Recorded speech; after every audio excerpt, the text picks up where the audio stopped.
السلام علیکم ورحمۃ اللہ وبرکاتہ۔ آپ تمام ناظرین کا دینی مسائل میڈیا یوٹیوب چینل پر استقبال ہے، خیر مقدم ہے۔ آئیے چلتے ہیں آج کے ایپیسوڈ کے جانب اور آج کا جو سوال ہے اس کے جواب کے جانب۔ آج کا سوال ہے کہ مرغی وغیرہ کا انڈا اگر پانی میں گر جائے تو اس سے پانی ناپاک ہوگا یا نہیں؟ یعنی مرغی کا جو انڈا ہوتا ہے اس کے اوپر کا جو چھلکا ہے کیا وہ پاک ہے یا ناپاک ہے؟ مسئلہ غور طلب ہے کہ اوپری جو چھلکا ہے وہ ناپاک نہیں ہے بلکہ پاک ہے، وہ پانی میں گر جائے تو پانی ناپاک نہیں ہوگا۔ دوسرا سوال لیتے ہیں۔ دوسرا سوال یہ ہے کہ دودھ دوہتے ہوئے بکری کی مینگنی بالٹی میں گر گئی تو کیا کریں؟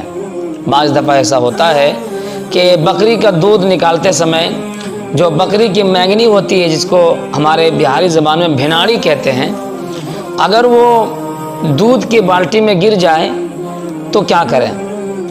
دیکھیے، اگر بکری کا دودھ دوہتے ہوئے مینگنی دودھ کے برتن میں گر جائے اور پھر اسے فوراً نکال کر پھینک دیا جائے تو دودھ ناپاک نہ ہوگا۔ جیسے ہی گرا اور فوراً نکال کر آپ اسے پھینک دیں تو ناپاک نہیں ہوگا، اور اگر اس میں رہ گیا اور وہ چور ہو کر دودھ میں مل گیا تو اس صورت میں دودھ ناپاک ہو جائے گا۔ آپ تھوڑا دھیان دیں۔ چلتے ہیں تیسرے مسئلے کی جانب۔ تیسرا مسئلہ یہ کہ اڑتے ہوئے جانوروں کی بیٹ کا حکم۔ جو ہوا میں اڑتے ہیں، چاہے وہ ایسا جانور ہو جس کا گوشت کھایا جاتا ہو یا وہ ایسا جانور ہو جس کا گوشت نہ کھایا جاتا ہو، اس کا کیا حکم ہے؟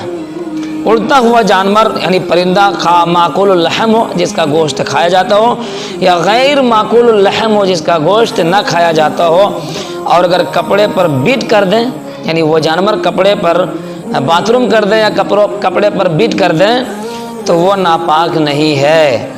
اسی حالت میں نماز پڑھنا درست ہے، اس لیے کہ وہ اڑتے ہوئے پرندے کی بیٹ ناپاک نہیں ہے۔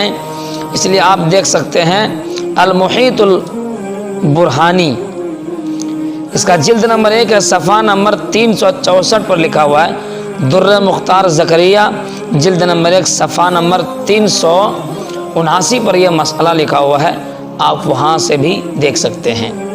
چوتھے مسئلے کی جانب چلتے ہیں۔ چوتھا مسئلہ یہ ہے چمگادڑ کی بیٹ اور پیشاب کا حکم۔ چمگادڑ کی بیٹ اور اس کا پیشاب ناپاک نہیں ہے، اس لیے کہ اس سے بچنا دشوار ہے۔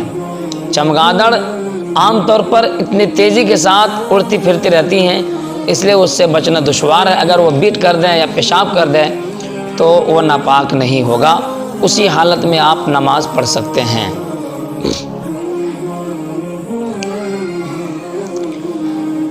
اور یہ ایک مسئلہ ہے حالت جنابت کا پسینہ۔